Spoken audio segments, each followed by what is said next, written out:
আমাদের রেসপাইট হচ্ছে ডাস্টটাকে কন্ট্রোল করা যায় কিনা, ধুলা নিয়ন্ত্রণ করা যায় কিনা। ধুলা নিয়ন্ত্রণের মাধ্যমে বায়ু দূষণটা কিছুটা নিয়ন্ত্রণে আসবে, কিন্তু বায়ুর মান কিন্তু উন্নত হবে না। সেটার জন্য আপনার হিউজ ইনভেস্টমেন্ট লাগবে। তো আমরা শর্ট টার্মে আমরা যেটা ভেবেছি যে আমরা এখানে স্থানীয় সরকার মন্ত্রণালয়ের প্রতিনিধি আছেন, রোডসের প্রতিনিধি আছেন, একটু পরেই জ্বালানি ও খনিজ সম্পদের প্রতিনিধিও আসবেন। আমরা রোড রিপেয়ারিং এর যে ব্যাপারটা, এইটাতে এবার মনোযোগী হতে পারি কিনা, যে আমরা বর্ষা নেমে যাওয়ার সাথে সাথে ভাঙাচোরা রাস্তাগুলো নির্মাণের কাজ শুরু করে দেব। আরেকটা হচ্ছে রোড কনস্ট্রাকশন। ওনারা আপনাদেরকে ছবি দেখাবেন, I am sure you will show them the picture where how road should be constructed and dust should be control.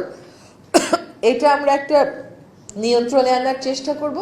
এই নিয়ন্ত্রণে আনতে পরিবেশ অধিদপ্তর এককভাবে এনফোর্সমেন্ট টিম পাঠাবে না, আমরা বিএটি এর সাথে মিলে, রোডসের সাথে মিলেই আমরা এবার টিম পাঠাবো। আরেকটা হচ্ছে সারফেস কাভারিং, যেটাকে আমরা বলছি জিরো সয়েল। এখন এই জিরো সয়েলের কাজটা আসলে আমরা শুরু করে দিয়েছি। আমরা 6 মাস, 8 মাস, 10 মাসে এটা শেষ হবে না, কারণ আপনাকে বর্ষাকাল পেতে লাগবে। তো এই সেপ্টেম্বর পর্যন্ত যেটুকুন সম্ভব আমরা রোড কাভার করে দেওয়া, জিরো সয়েলটা করে দেওয়ার কাজগুলো চালাবো। আবার পরের বর্ষায় ওটাকে পিক করতে হবে, যাতে করে ধুলাটা ওই রোড ডিভাইডার বা রোডের কোণা থেকে কম ওঠে। তারপরে ওনারা দেখাবেন রোড কনস্ট্রাকশনের জিনিসগুলো। এনারা এটাকে বলছেন যে fence and spray, watering cut আর ল্যান্ড হার্ডেনিং। ল্যান্ড হার্ডেনিং হচ্ছে যেটাকে আমরা রোড রিপেয়ার বলছি, আর ফেন্স অ্যান্ড স্প্রে ওনারা দেখাবেন আপনাদেরকে, এবং ওয়াটারিং কাট। আরেকটা হচ্ছে বিআরটি এর সাথে মিলে আমরা যৌথভাবেই ঘোষণা দিয়েছিলাম যে পুরনো বাসগুলোকে আর চলতে দেওয়া হবে না। এখন আমরা বিআরটি এর সাথে মিলে একসাথে পুরনো বাসগুলোর বিরুদ্ধে অভিযানে যাব। এই কাজগুলো সাইমালটেনিয়াসলি হতে হবে, যে পুরনো বাস রাস্তা থেকে সরবে, নতুন বাস যেগুলো হয়তো ইলেকট্রিক ভেহিকেল, ইলেকট্রিক বাসেস, সেগুলো আসবে। ভালো সংবাদ হচ্ছে যে আমরা অলরেডি 250টা, তাই না, বাস কেনার টাকার অনুমোদন পেয়ে গেছি, কিন্তু সরকারি যে প্রক্রিয়া সেটা শেষ করতে করতে আমাদের সময় এই বাস কেনা হবে কিনা জানি না। But the good news is যে এটার অ্যালোকেশনটা আমরা পেয়েছি। মিড টার্মে যেটা বলা হচ্ছে যে এয়ার কোয়ালিটির আসলে সোর্স অ্যাপরশনমেন্টটা করা দরকার, যে কোথা থেকে আসলে জিনিসটা আসছে। এটা একটা কন্টিনিউয়াস প্রসেস। আপনারা ওনাদের প্রেজেন্টেশনেই দেখবেন যে how China has improved. China এখনো কিন্তু ইমপ্রুভ করে যাচ্ছে, বেইজিং এখনো কিন্তু ইমপ্রুভ করে যাচ্ছে। It's a continuous process. আমাদের স্যানিটারি ল্যান্ডফিল, আমাদের আমিনবাজারি বলেন আর মাতুয়াইলি বলেন, ভয়ঙ্কর অবস্থা, এবং সেখানে আবার আগুন লাগিয়ে বর্জ্যের ভলিউম কমানো হয়। যখন আগুন লাগায় তখন আবার যে স্মল পার্টিকেলগুলো আসে, ওটা বায়ু দূষণ আরও বাড়িয়ে তোলে। সেজন্য ওনারা বলছেন যে আমাদের স্যানিটারি ল্যান্ডফিল করতে হবে, এবং ওয়েস্ট ম্যানেজমেন্টের ইনসিনারেটরি বলেন, সিগ্রেগেশনই বলেন, এগুলো শুরু করে দিতে হবে। আমাদের গোটা দেশ থেকে রান্নার জন্য আমরা যে ফুয়েলটা ব্যবহার করি এটা ক্লিন হইতে হবে। ওনাদের পরামর্শ হচ্ছে এখানে এলপিজি ব্যবহার করতে হবে। আরেকটা হচ্ছে ট্যাক্স পলিসিস আমাদেরকে অ্যাডজাস্ট করতে হবে। এই যে একটু আগে বললাম আমরা ফেন্স অ্যান্ড স্প্রে, আমাদের দেখতে হবে যে এই সমস্ত জিনিসে আমাদের ট্যাক্স কিরকম। আমরা যেরকম আপনারা জানেন যে এয়ার পিউরিফায়ারের ট্যাক্স একেবারেই কমিয়ে দিয়েছি, যাতে করে জনগণ ওটা অ্যাভেইল করতে পারে। এই মুহূর্তে আমরা বাংলাদেশ বেস্ট প্রকল্প বলে একটা প্রকল্প আছে, বাংলাদেশ ক্লিন এয়ার প্রজেক্ট বলে একটা প্রকল্প অনুমোদিত হয়েছে, এবং জাইকার একটা প্রকল্প অনুমোদিত হচ্ছে। এই তিনটাতেই আমরা এয়ার কোয়ালিটি ম্যানেজমেন্টের জন্য ইনভেস্টমেন্টের ব্যবস্থা রেখেছি। সেগুলো হয়তো প্রকল্পটা আমরা আনবার চেষ্টা করেছি, কিন্তু টাকাটা আমাদের সময় ব্যয় হবে কিনা জানি না, ওটা সম্পর্কে আমাদের পরিবেশ অধিদপ্তরের পরিচালক মহোদয় কথা বলবেন।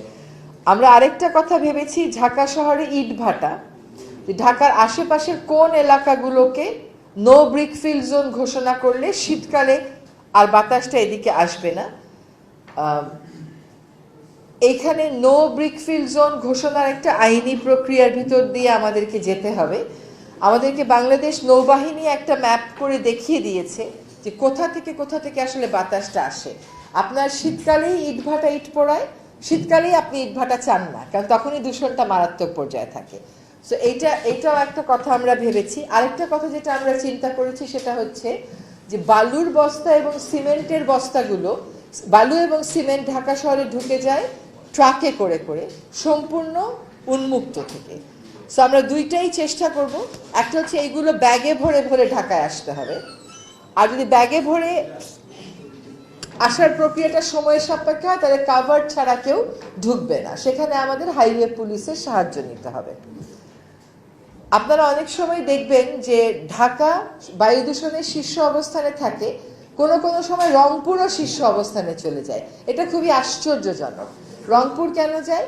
কারণ হচ্ছে সীমান্ত এলাকা থেকে যে দূষণটা আসে, রংপুরে কিন্তু তেমন কোনো পলিউটিং ইন্ডাস্ট্রিও নাই, সেটার কারণে দূষণটা মারাত্মক পর্যায়ে চলে যায়। ফলে আমরা আবারও পরিষ্কার করছি যে আমাদের স্বল্পমেয়াদী, মধ্যমেয়াদী, দীর্ঘমেয়াদী ব্যবস্থা এবং কন্টিনিউয়াস প্রসেসে কাজ করতে হবে।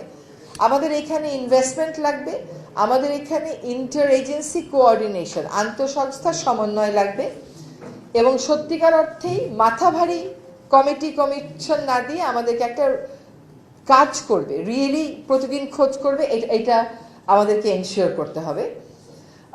আমরা বায়ুমান উন্নয়ন করে ফেলবো এরকম কথা বলতে পারছি না, কিন্তু অন্তত ধূলি দূষণটা কমানোর মাধ্যমে নগরবাসীকে স্বস্তি দেওয়ার চেষ্টাটা আমরা এই বছর করব।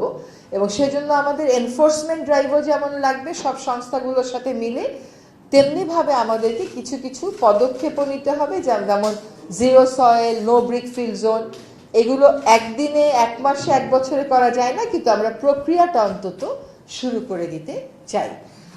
আমি এখানে এই বলে শেষ করি। আমার সহকর্মী জিয়া ভাই, আপনি কি আগে প্রকল্পগুলোতে কি কি আছে এয়ার পলিউশনে সেটা বলবেন, নাকি আগে আমরা আমাদের চাইনিজ ফ্রেন্ডসদের থেকে কিছু শুনবো?